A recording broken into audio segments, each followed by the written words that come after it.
now it's official. Welcome to the podcast, Rachael McBay, and good morning again. How are you? Good, thanks. Thanks so much for having me here. I'm really excited. Yeah, my absolute pleasure. I have to say, I've mentioned this on a podcast a few times. I always find it a bit awkward and a Mhm. bit disingenuous when I like say hello to you again, like, hi, good morning. But I guess you kind of have to do that way. It's just assumed that To we've already kick said things hello to off. each other. Yeah. Yeah. But hello and good morning again. It is Monday. It's snowing here. Is it snowing there? Same. I think more than where you are probably too. Yeah. Yeah, for sure, for sure. So for those of you that don't know, Rachael and I, many of you probably don't know this because I never would have talked about it, and perhaps Rachael has to random people in the world. But Rachael and I attended the same university, so we have some history. But a lot has happened since 2004 Or when I left school. Side note, didn't finish school, but I left. I did not know that. Yeah, yeah. That's news to me. Yeah.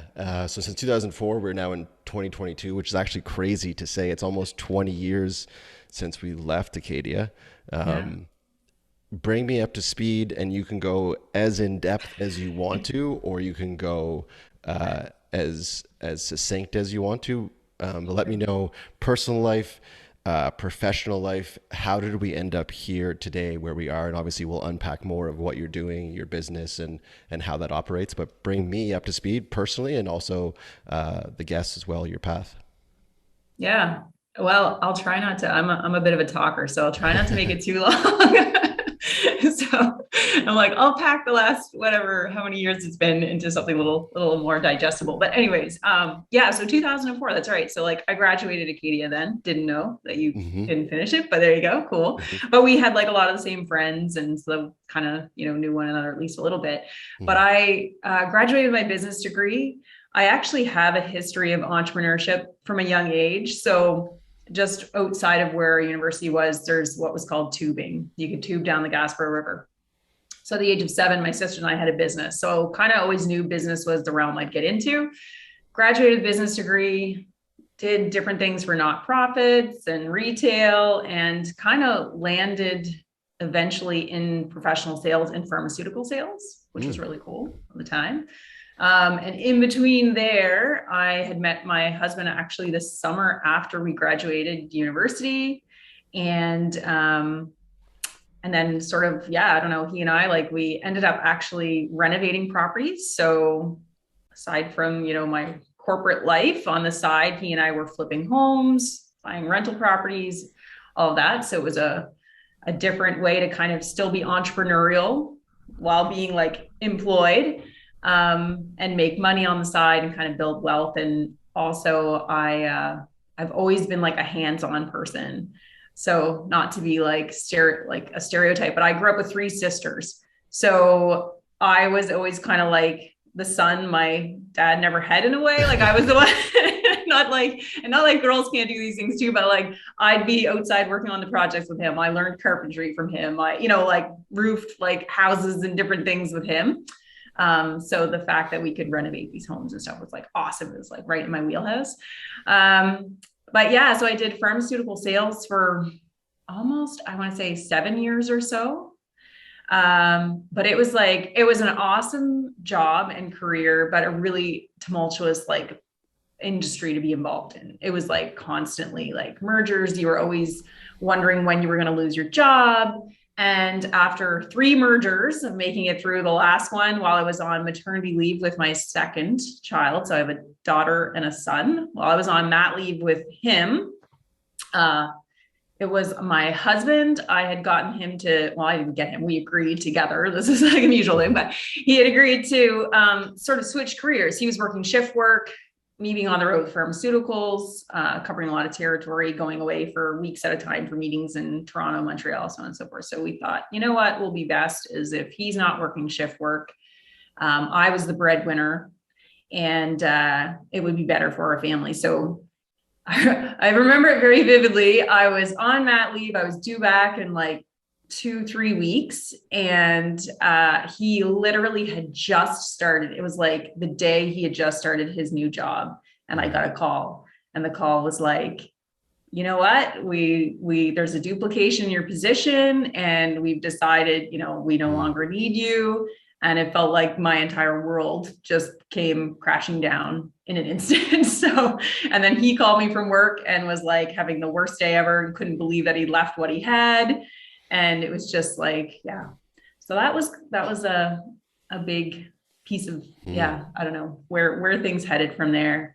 I mean, in short, after a lot of it was all about decisions. We decided I would stay home with our kids.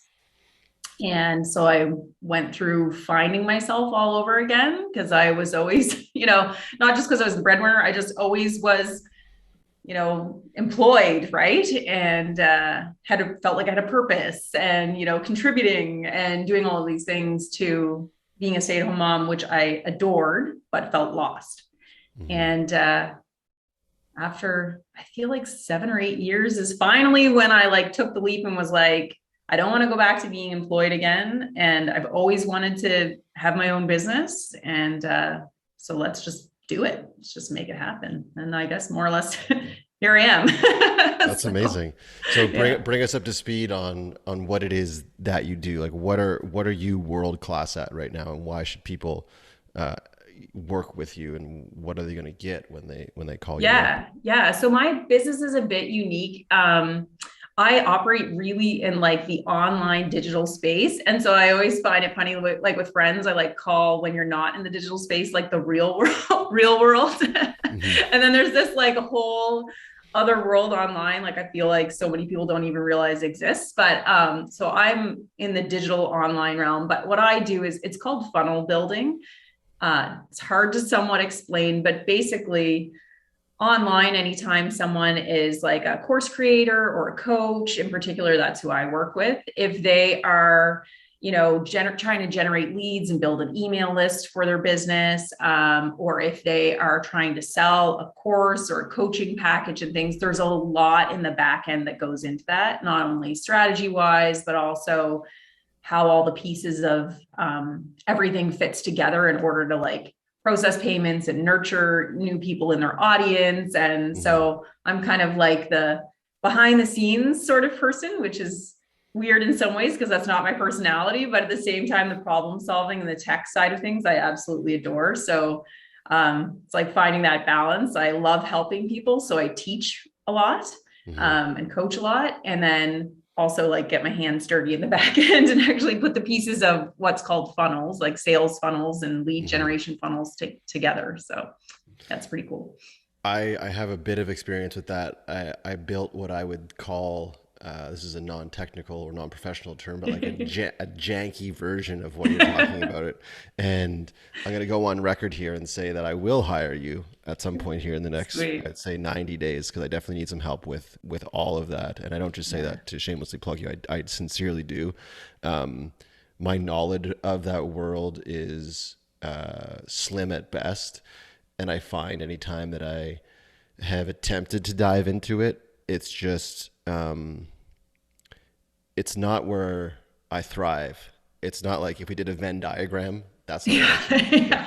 Yeah. I'm good at the creative side. I'm good with coming up with the ideas and the visions and Yeah. taking someone from here to there. But then that in between space of the tangibles Yeah.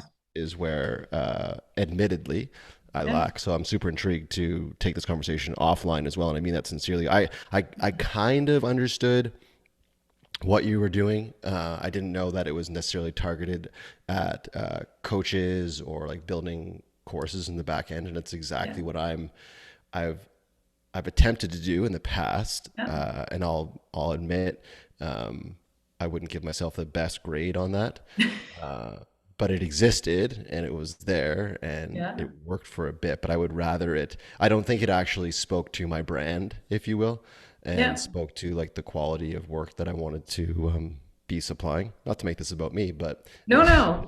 But it was no, just interesting. and in fairness, it really is, like I say, like it's a whole, not only other world, but it's like a whole, so much more to it Hmm. than what people really realize, right? Until you dive in. It's kind of like, oh, I'll create a course or I'll create a program. And then when you really like the idea is great and you can have all the pieces and whatever, but actually like fitting it all together and getting an audience and like getting it out there and getting it to work properly and stuff. Yeah. So it's not just you. Otherwise I wouldn't have a business. Yeah, Right. exactly. Can we talk about email lists for a bit? And Yeah. I'm intrigued by this because it's something that I admittedly struggle with, and I see the value in email lists. I'm a big proponent of them. I understand um, from a marketing standpoint and from growing my business or anyone's business how important having an email address is. Yeah. But how do you do it? How do you grow an email list with integrity? Like, how do you do Yeah. it in a way that isn't overwhelming, isn't sleazy? It's offering something like, for example, I just signed up for yours Yeah. yesterday, which is awesome. Thank you so much for creating what you've created and what you share. But like, how do you? I'm trying to articulate this as best I can. How do you do it in a way that doesn't come across as give me your email address so I can eventually sell you something. Yeah, I hear you. Yeah, and honestly, I feel like so there's definitely a way to do that, but I also feel like it depends on the person and their motivations behind it, really, is what it comes back to, right? So Mhm. someone like yourself and what you're saying is like, yeah, you want to come at it from that genuine place of like really wanting to provide value, really wanting to build a community.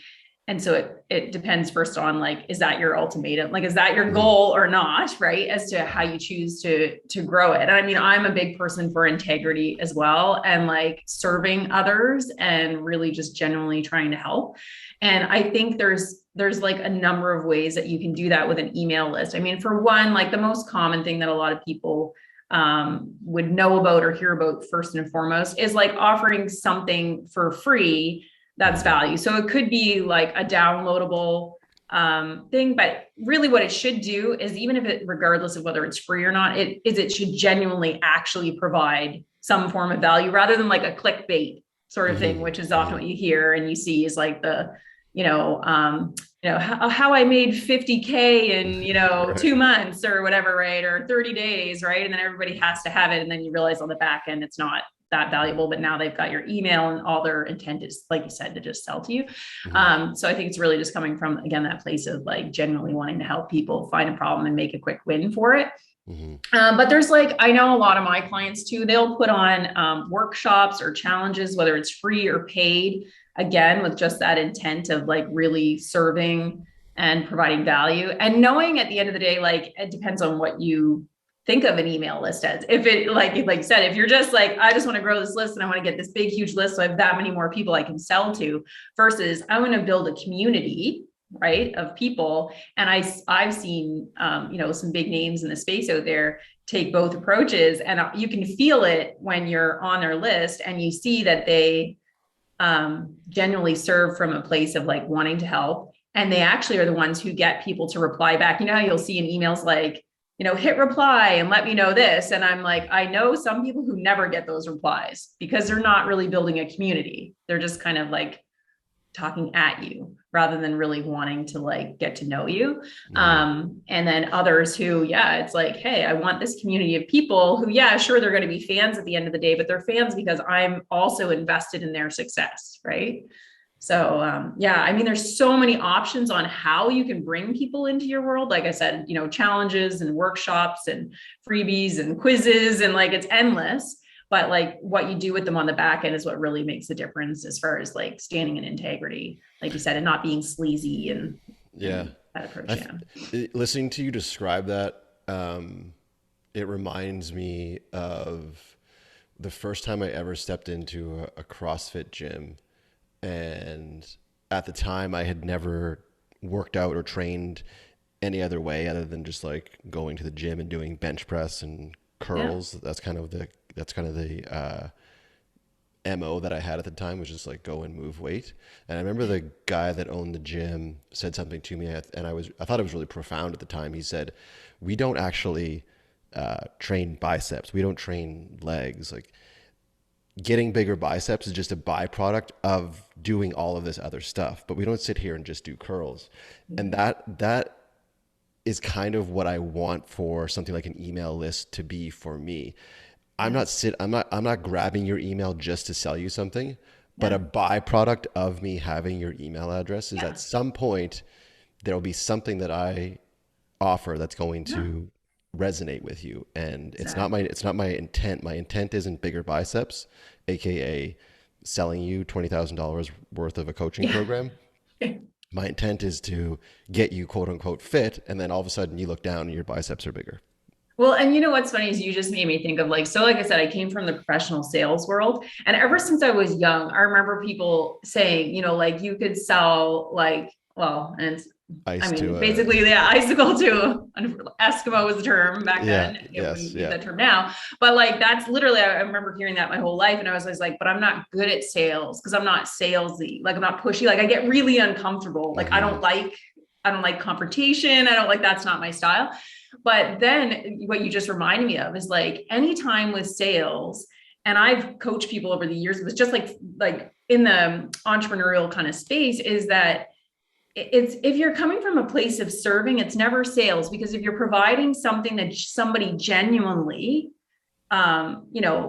could benefit from, you're not selling, right? Like they'll come to you. So if they're Hmm. in your space and on your email list and you're providing value and they get to know you and you're, even solving things like through your emails and like building, like I said, it's like this relationship, even if you don't necessarily get to like talk, right? Hmm. That when you do put something into the world, they'll know for one, like that what your intent and place is coming from. It isn't like I just want to make a buck off you. It's like, hey, I listened to you, I heard you, I know what you need, I know what you've been looking for, and I have this thing. And kind of like, great, if you want to buy it, that's awesome. If you don't, it's maybe because you're not ready right now or whatever it may be, right? But I feel like when I see people in that space, is like they just do so much better, not only sales wise, but just like I think, you're coming from a real place of serving rather than just like, how can I get a sale? How can I make more money? And I have to remind myself of those things too, though, not because I would ever sell anything to somebody that wasn't going to benefit them, but like, I feel like my whole life, like, and money is a taboo kind of topic, but like, I've always been finding ways to make money. That's just in me. I don't know, I can't not do it. But I always have to remind myself of like, it's not about making money, it's about helping others and the money will come, Hmm. kind of thing, right? Why is money a taboo topic?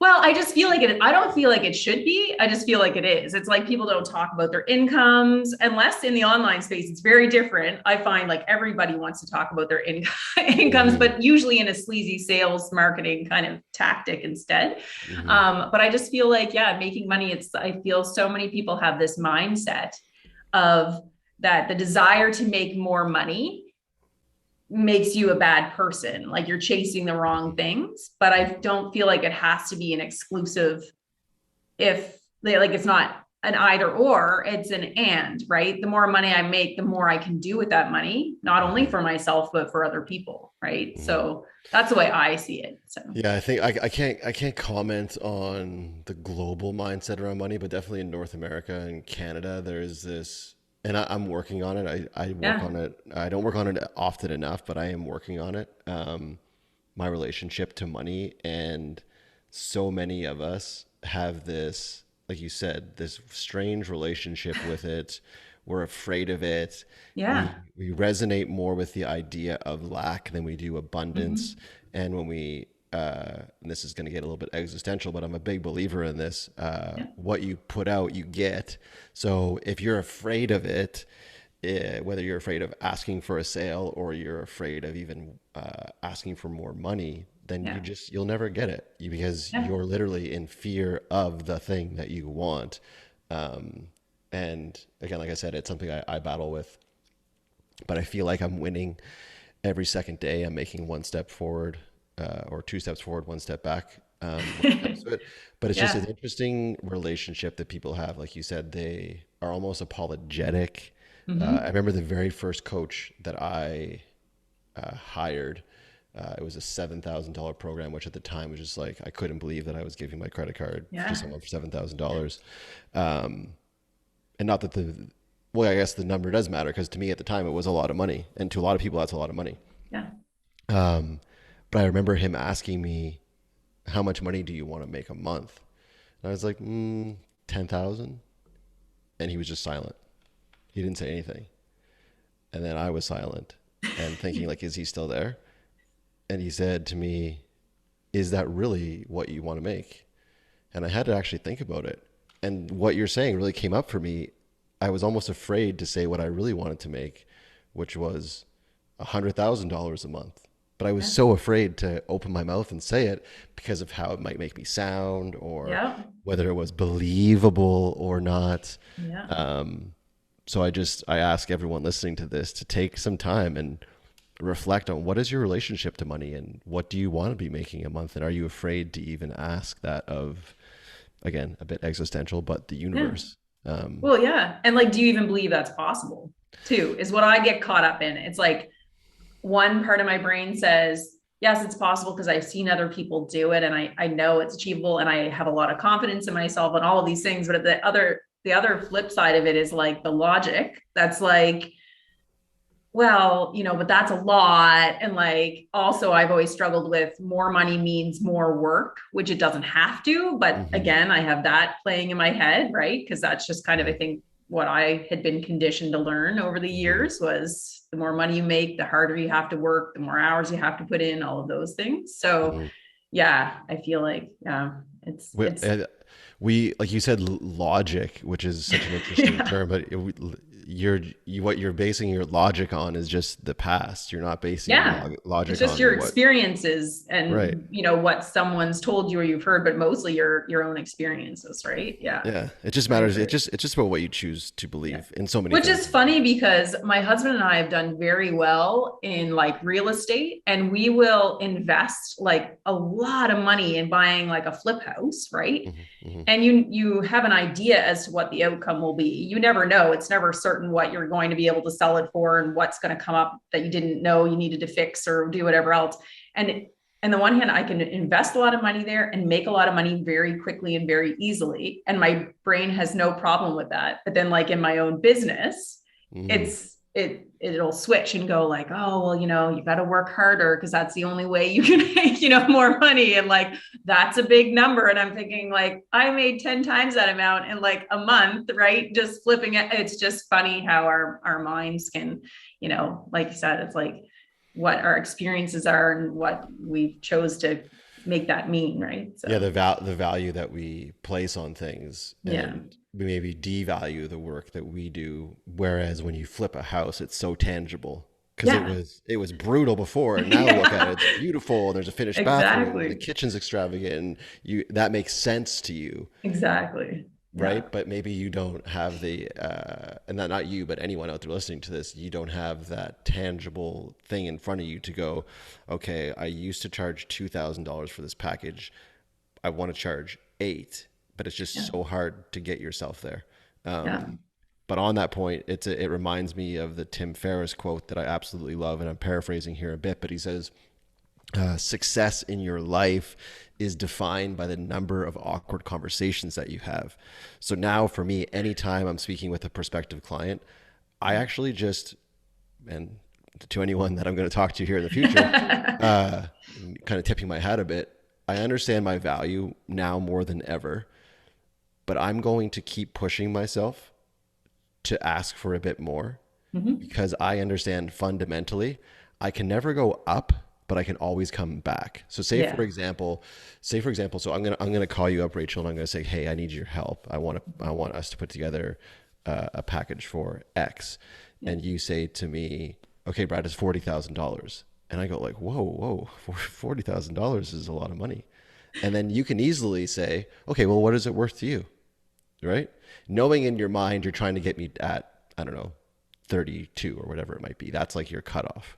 Yeah. But you can never go, you know what, Oh, Brad? wait on a second. Yeah. It's $2,000. I'm like, okay, sign up. And you're like, oh my God, could I have charged, could I be charging more for this? And it goes back to our point. It's never disingenuous. It's always sincere. You know, the value is Yeah. there, but it's just the process that we're going through as entrepreneurs, providing a product sometimes tangible, more tangible in what you do, less intangible with what I do, Yeah. you could argue, and seeing like, okay, well, can I get out of my own way here and actually charge what it actually is worth. And the last thing I'll say on money, and feel free to interject and add some more if you will, but the last thing I'll say on money is I heard this mindset regarding regarding a package price or an hourly wage. You aren't just paying me. So when I give you my credit card number for you and I to work together, I'm not just paying you to work on my project. I'm also paying you not to work on someone else's project. I'm also paying you as a mom not to spend time with your kids.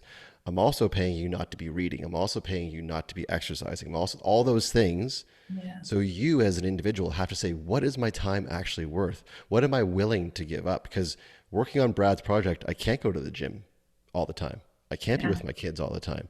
So taking a moment and going, okay, it's not just the work that my clients are paying me for, it's also what they're paying me not to be doing. I thought that was a really interesting mindset and way to look at it.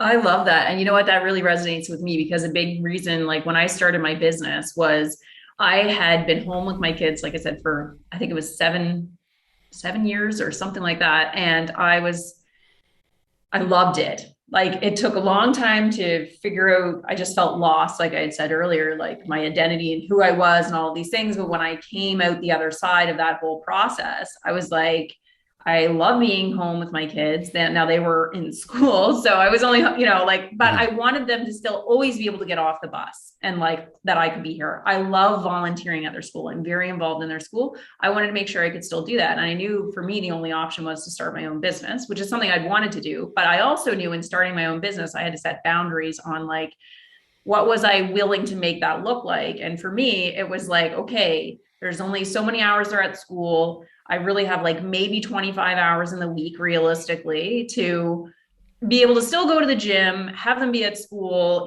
do things that are important to me too, and like work on my business. And so that's where, like just that piece is when somebody's paying me, I need to make sure that also what they're paying me allows me to make what my goal was always a full-time income, which it is now, working what I call part-time hours, Mhm. because it's like you said, they're paying me not only just for my time, but what is my time worth? Because what could I be doing otherwise with it, right? Always factors into that too. And I'm like, you know what? This is just what it's going to have to be worth in order for me to make this work Mhm. the way I want it to. And surprisingly, there's not been the pushback I always expected, right?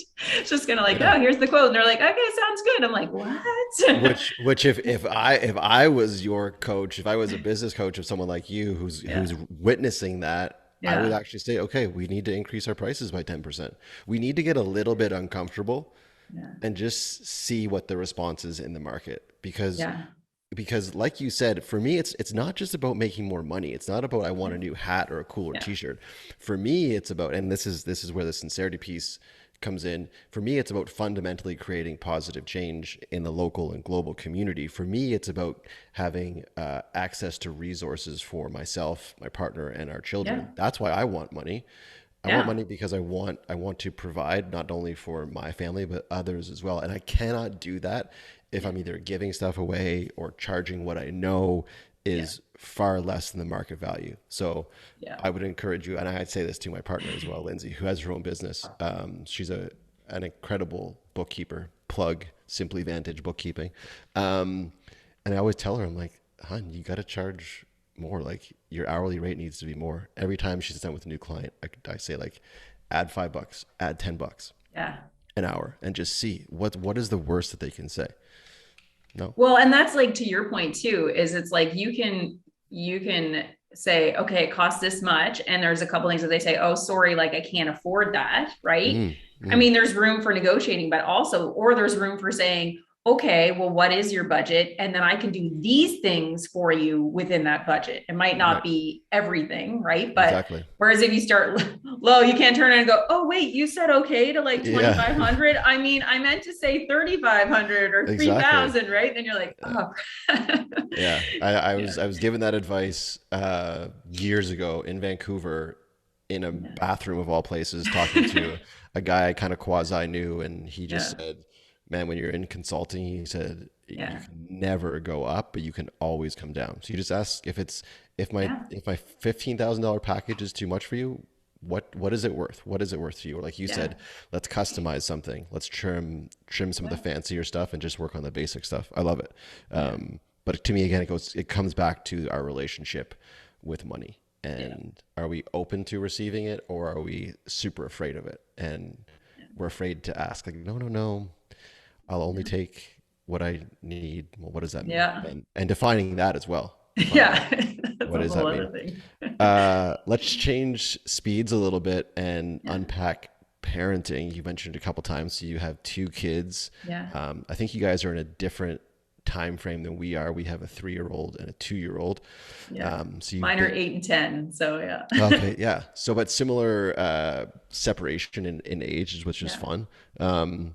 So walk us through the reality as a entrepreneur mom of two young children, the Yeah. good, the bad, the ugly, the reality. Yeah. So, I mean, I will say overall, it's very good. Certainly there are days, and there's been times it's been more testing over the last 2 years Hmm. with COVID and at home learning at different times and feeling like juggling more.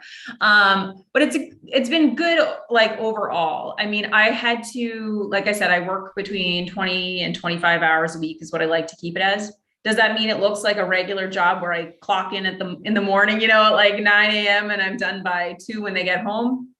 No, like it never does. Some days, yes, some days, no. So for me, it's like some days it's like a lot of juggling. So, it's getting what I can done during the day while they're not here. And then some nights it's like, then when they get home, it's like kid time, right? So we spend our quality time together. Occasionally they'll be out playing with the neighborhood kids and I hop back on my computer and try to work away at what I can, right? But then some nights it's like late nights too, right? But for me, I mean, it's worth it because I have to have, and I've always made it like, a priority that I have flexibility. Like I said, my husband, he went back to that job that he left way back in the beginning, which is awesome.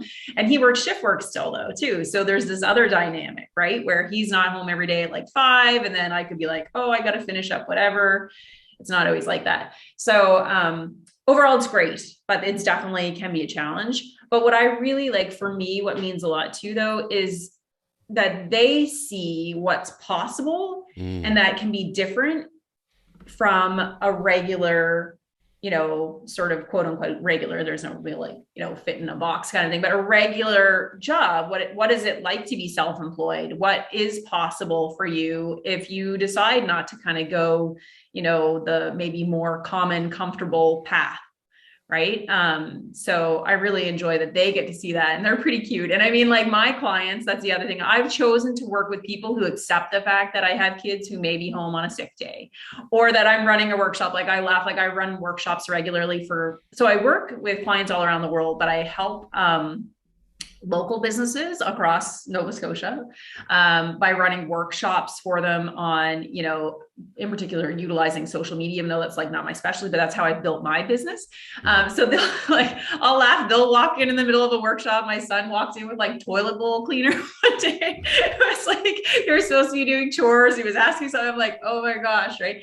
But again, like the clients I work with and the people who, know me and connect with me in the business world, like know that my kids are here and they're my priority and I will never apologize for, I mean, I might be like, oh my gosh, sorry about that. But they know that I'm not like upset that he walked in with toilet bowl cleaner, right? Like that's Mhm. just my reality. And so that's been a really good thing too, for me is just to like, as an entrepreneur, figure out what is my day going to look like, try to stick to that as best as I can. But with having kids, it's not always possible. Like I said, they're home or they had at home learning, which you can never predict when that's going to be, right? Mhm. And just I have to be flexible, right? But it allows me that flexibility too. Like in the summers when they're off from school, there is a different element of challenge, but I've also planned out my years so that I make the income I want to make, but I kind of have to stack it in different months too, right? So that like July and August are low income months for me, but that's also because now I get all this extra free time that I get to spend with them when they're off for the summer, right? Mhm. So yeah, it's different from like a regular sort of routine, but I wouldn't change it for anything. No, it's awesome, and it's so cool how you've adapted. I think so many people. I think it resonates with so many people right now, whether they're running their own business or have been stricken with the reality that is the C word, and Yeah. they have to work from home, and it's just, hey, this is just like my kid might Yeah. come busting in. It's just this is, and I think employers, especially now, have to really, and it's something I'm diving into so deep, and I'm so intrigued by it because I'm working with a couple clients on redefining culture and like Hmm. how to make employees feel seen and heard and less frustrated and engaged. Yeah. And again, doing it in a sincere way. Yeah. Challenging, but it can be done. Uh, let's talk about, you mentioned comfort, and when you were describing, and we can just call it what it is, the more traditional path that is promoted to us, at least again here in North America, when from schooling, like you go to school, you sit in a chair, you look forward, you Yeah. listen, you finish school, you get married, you have babies, you get a job, that kind of thing. Yep. Um, but what is your relationship to discomfort? Yeah. So I don't know the right word to describe it, but I feel like I've kind of my entire life, even though I've sort of, followed that path, like to the sense of like, getting a degree and then, getting married and having, corporate job and all of that kind of stuff. I feel like still there's been things that I've always made sure of in my life on the side that I've always done that weren't that path because I kind of like lean into discomfort. Hmm. Um, and I don't know that I want to say like that I crave discomfort or anything like that because I'm human. Like it's not a great feeling, but at the same time, like I know my kind of greatest growth and my greatest like accomplishments and the things that I'm often most proud of have come from me leaning into the unknown or, just leaning into like something that like, oh gosh, as much as I'm an outgoing person, putting myself out there at times, right? Like I feel like they've really led to the best things in my life. Mm.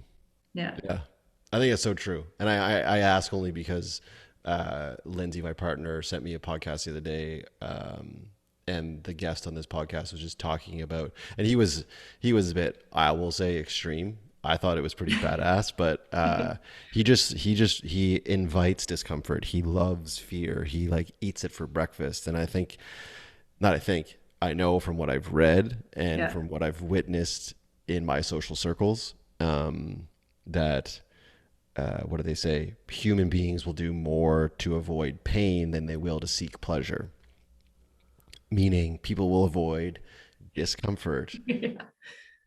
way more than they will. So they really want this, but they don't want it enough that they're Yeah. willing to actually do the thing to get them there because that might be a little bit painful. So they're just going to avoid all that stuff. And that's where social media comes in and, just distracting yourself with what Yeah. could be or should be done.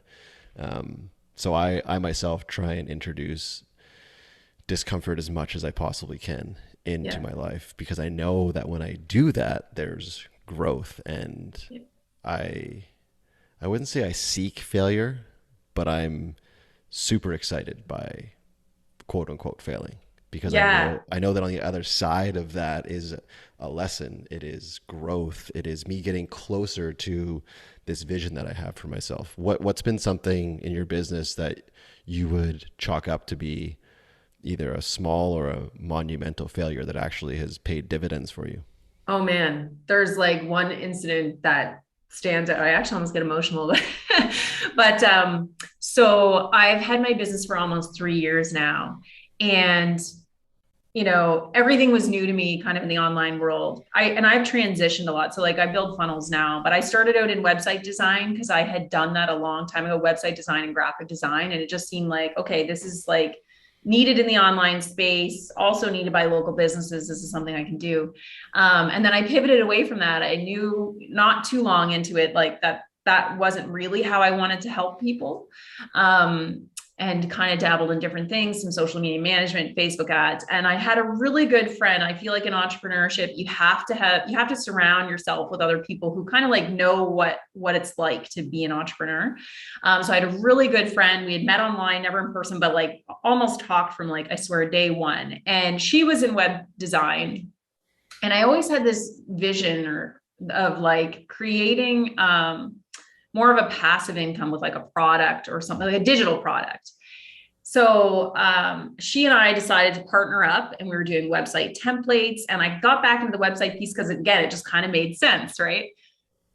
And for about 9 months straight, I poured literally my heart and soul into that business. Like, and it was during literally like that first kind of year of COVID.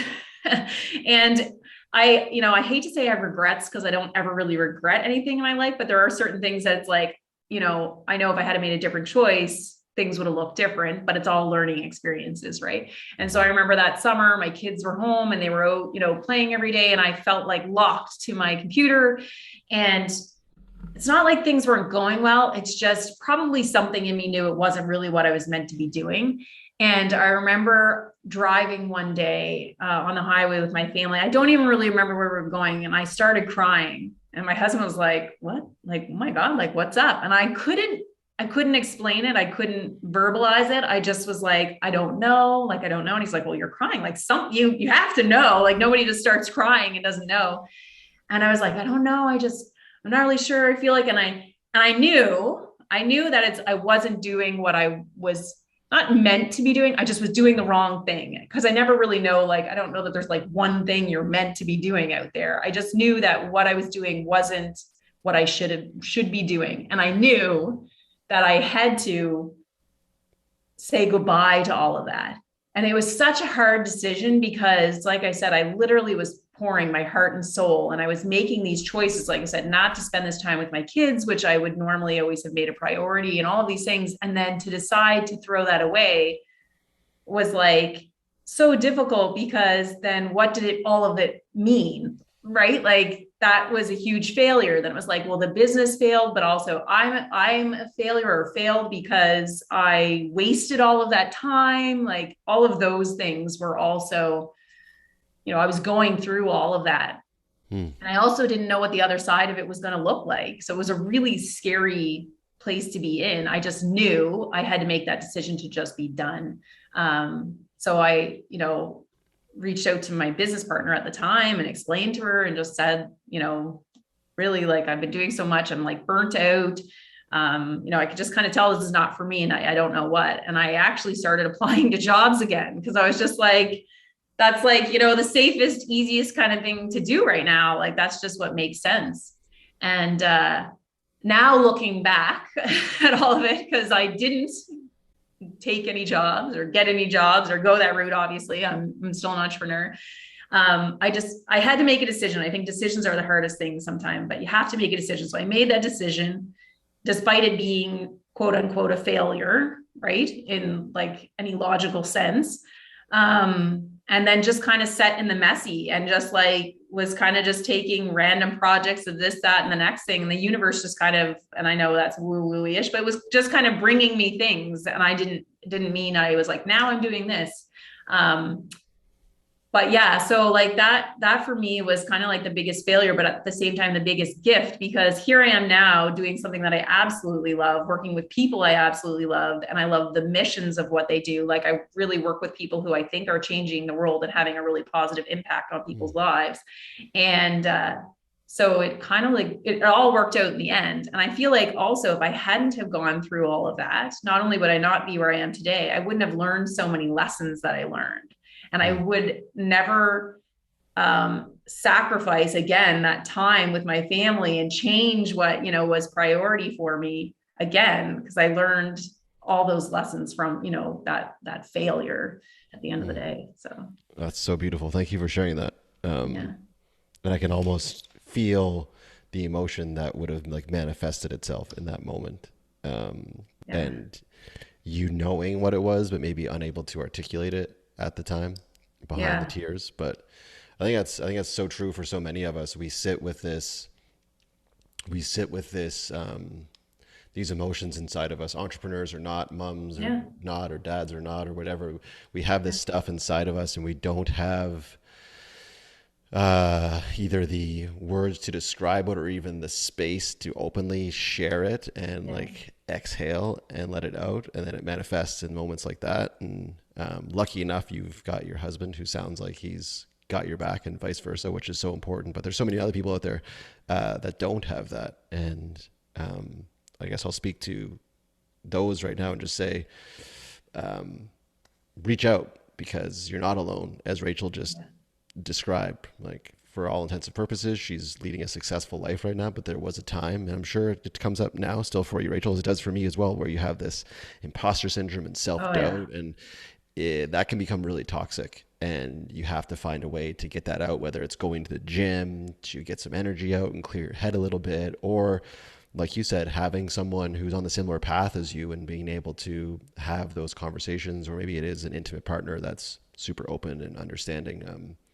But it also is completely normal and healthy to have those moments of just pure, what the hell am I doing? Yeah. And how's this gonna transpire and how am I gonna make it work? So And I feel people like, and it's easy to say, it's not always easy to do, but like need to share that more. And I try, and sometimes I'm better than others about being open, whether it's mm, in entrepreneurship or like you said, you don't have to be an entrepreneur to feel, to feel these ways, to feel stuck or to feel, you know, to feel like a failure overwhelmed or or anxious. Yeah. overwhelmed or whatever it is. Yeah, exactly. Or it could be something to do with, simply being a parent or whatever. Like I feel like as humans, and I think not to go down this whole road, but like even with social media, I feel like that's done such a disservice to people because it just became a highlight reel of people's lives. And then even Mm-hmm. more so in like the business space, it's always just this highlight reel.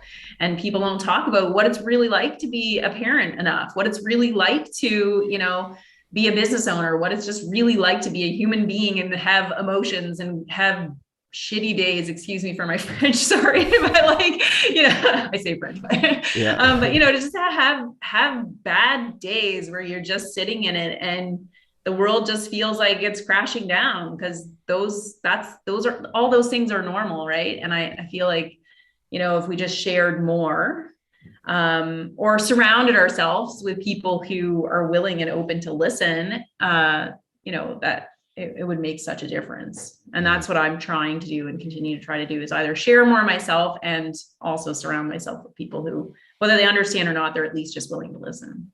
Yeah, it's so important. I actually asked that question both online and just to a few people in what I call my power circle the other day because I was so intrigued by um, people that just say good when you ask them how they are. Yes, I saw that. And Yeah. and it was amazing the responses I got. People, some people said I am never honest with people. I always just say good.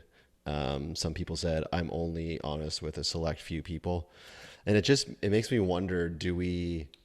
And I put there was a chapter I was reading in it's called Option B.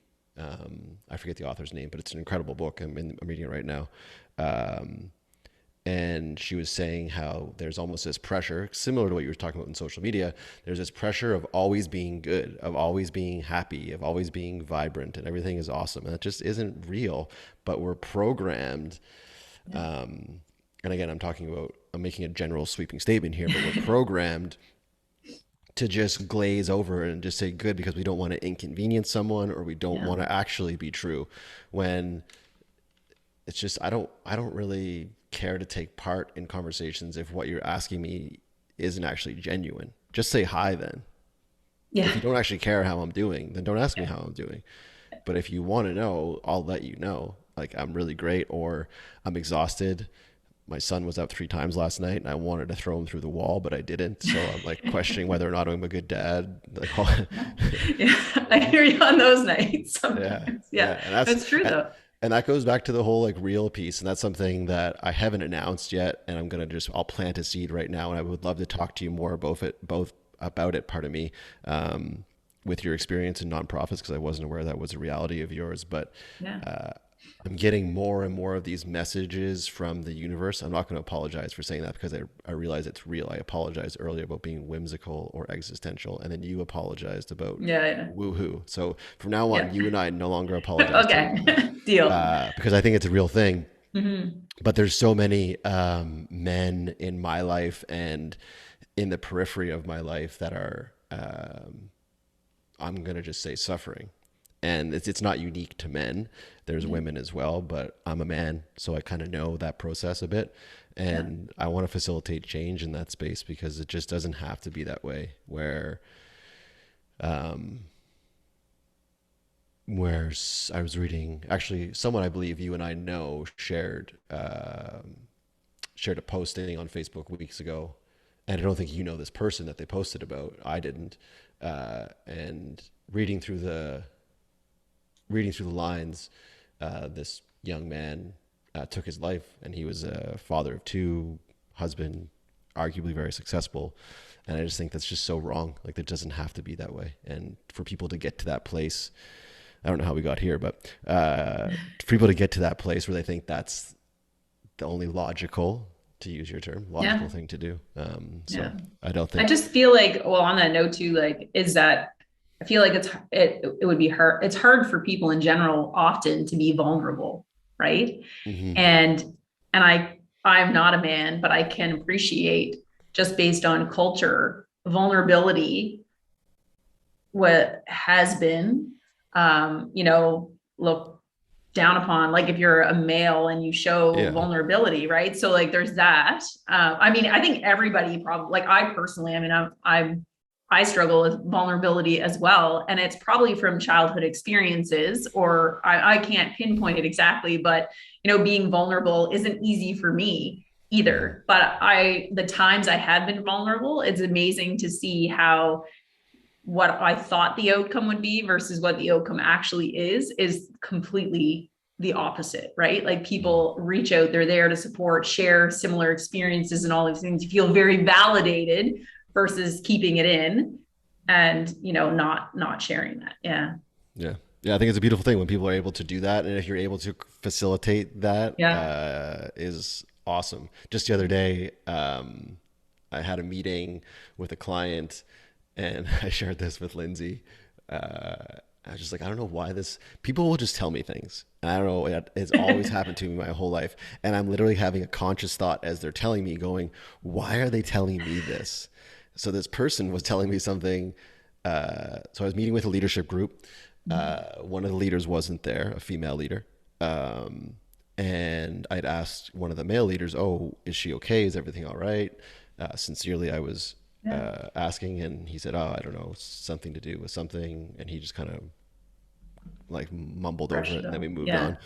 And then we had our meeting, and we did some great work. And then there was one of the other female senior leaders who was one of the last people to leave the room with me, and I said, "Hey, like, is so and so okay?"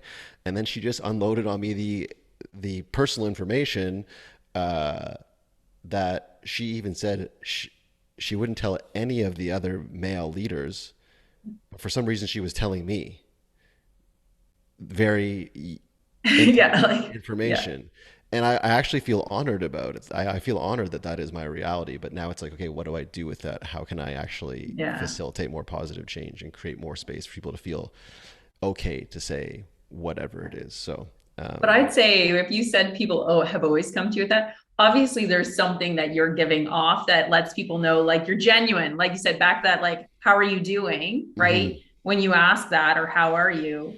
It's because you actually really want to know, right? And I'm sure they can sense that from Yeah, you. my hopes are that. My hopes is that that is the reality. Yeah. But how? And Yeah. can I replicate that? Can I create that in a platform? Can you and I Yeah. work to create a course Yeah. that is able to teach that about Yeah. how do you embody that? Yeah. Anyway, that will be one of the projects that we take on. I want to respect your time. Yeah. So I won't keep you much longer, but I do have a few final questions for you before I do let you go.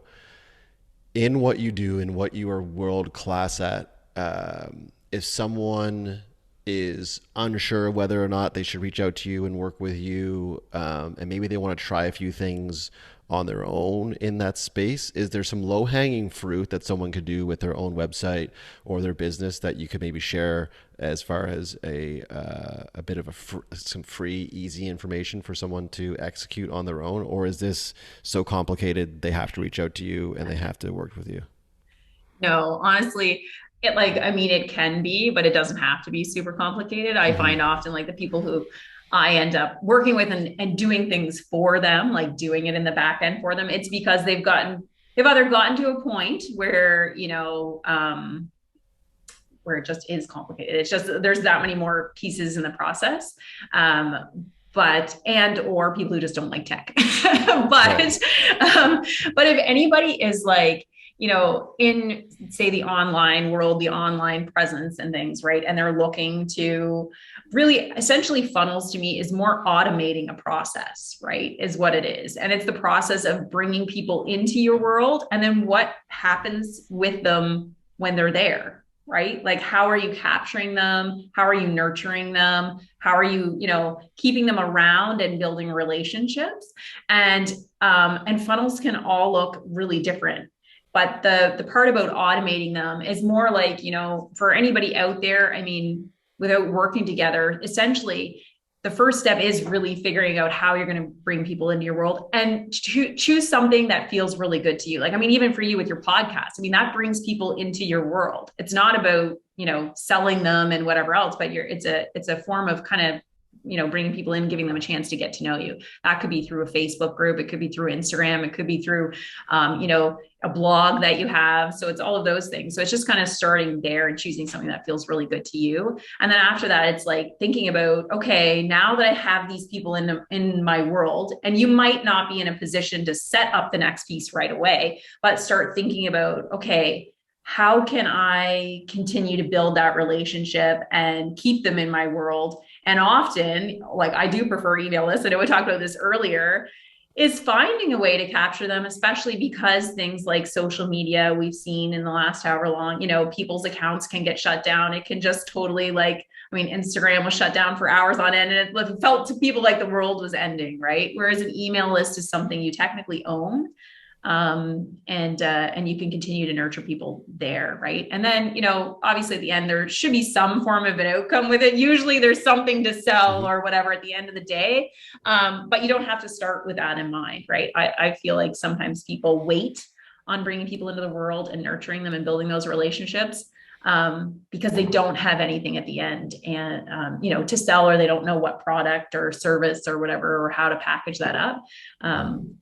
But yeah, you can literally start today. And if you don't already have a way of bringing people into your world, like that's the first, the first thing that you should be figuring out how to do. I Right. love it. So valuable. Yeah. Thank you for sharing that. Yeah. The last two questions I have for you is, what is the advice you would give to the 15-year-old version of you? And what would the 85-year-old version of you say to you today? Cool. I really like that. So 15-year-old me, God, that's a long time ago. It feels like now. But honestly, you know what? I feel like the advice that I would give my 15-year-old self is to, I knew back then that I wanted to be an entrepreneur. But my advice would be to listen to myself more than I listened to others Hmm. and what their opinions were and what they made me feel like I should do and the path that I should go on. And just really like pay attention to within, right? Like pay attention to my intuition and that would be my advice. I feel like I got where I meant to be, but I maybe could have gotten there a lot sooner. Then again, all my experiences, I wouldn't give them up. But I feel like, yeah, I would say that to my 15-year-old self for sure. Because there were a lot of choices I made that I purely made based on what I thought you were meant to do or what somebody made me feel like that. So, Mm-hmm. Mm-hmm. and the 85-year-old self. So did you say 85-year-old self, what they would say to me now or? Yeah, so basically the reason I asked that question is it was really impactful for me when I went through a separation and divorce years ago, and through that whole process, the counselor that I was employing at the time asked me that question. She said, what would the 85-year-old version of you say to you today? And it, I'm not going to get into this is about you, but it was Yeah, really yeah, clear. It was really clear what he wanted me to do, and so yeah, where you now have given yeah, advice to your 15-year-old version of you. yeah. Now project yourself far into the future, really far, because you're super young. What would the 85-year-old version tell you today? Yeah. So I feel like my 85-year-old version would tell me to not wait. Mm, And what I mean by that is, as much as, so I've done a lot of mindset work in the last probably 5 years or so.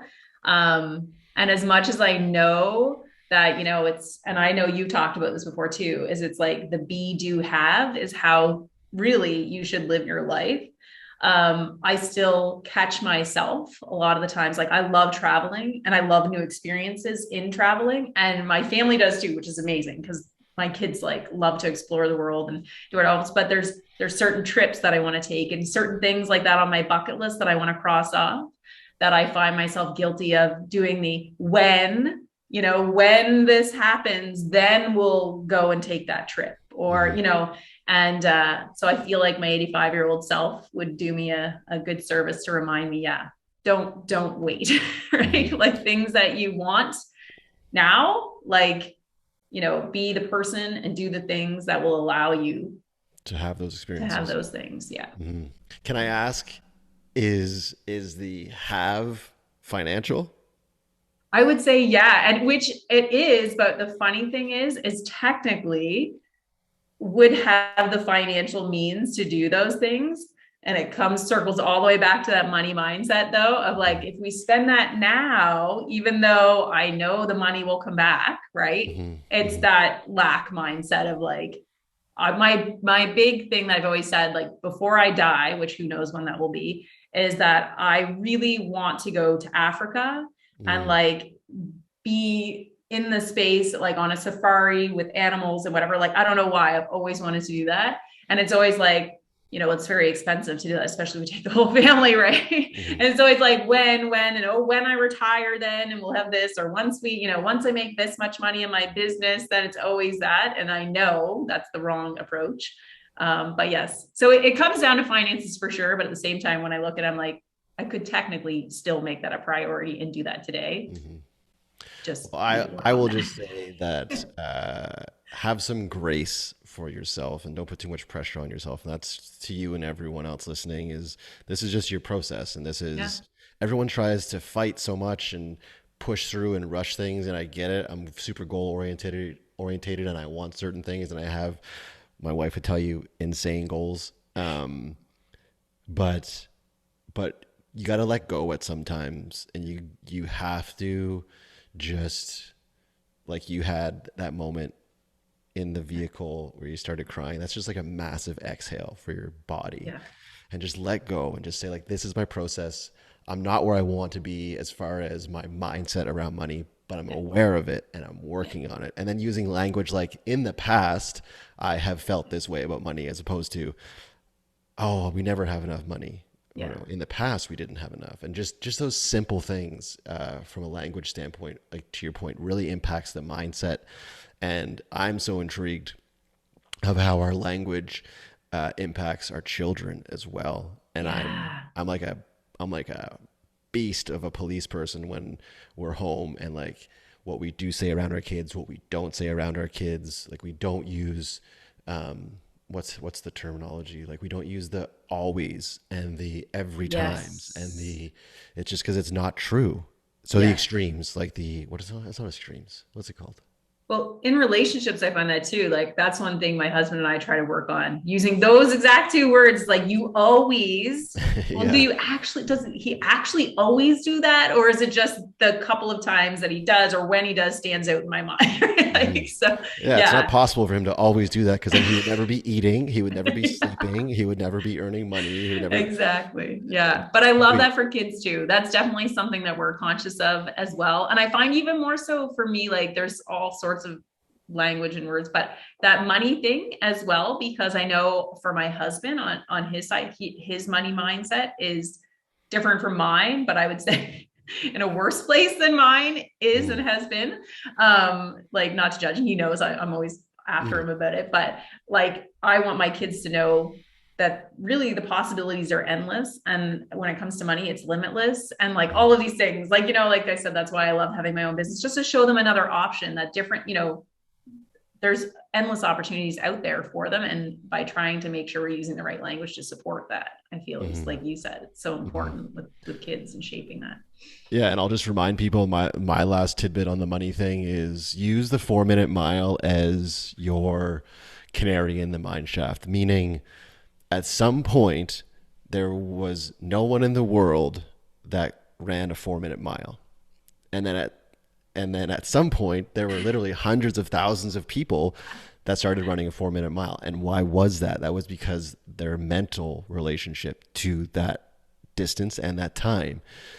So while you don't think that you can make $100,000 a month or whatever, or $1 million, whatever it is, Yeah, look out in the whatever's a world. reach. Yeah. Yeah, look out in the world, and I guarantee you, there is someone that has done it. Has it been easy? Likely not, but it has been done. So don't kid yourself that you're trying to break new ground and establish a new 4 minute mile, because that probably isn't the case. So find someone dead or alive as a mentor and just go, okay, going back to what you said, what the B do have, how do they act? What was their mindset? What was their relationship to money? How many trips to Africa did they prioritize? All of Yeah. those things. And then look at how that impacts the people that are around you, your children, your friends, your parents, and their relationship to living and money and everything else that either holds us back or moves us forward. Yeah. Um, I want to lay out the red carpet for you a bit.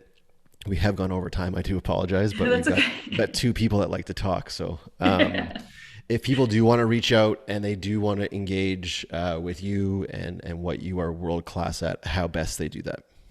Yeah, honestly, so you can find me. So it's Rachael McBay. It's a little bit different. It's RACHAEL MCBAY. You can find me honestly on Instagram, Facebook. You can go to rachelmcbay.com. Whatever's the best way for you, you'll find me there. I guarantee you.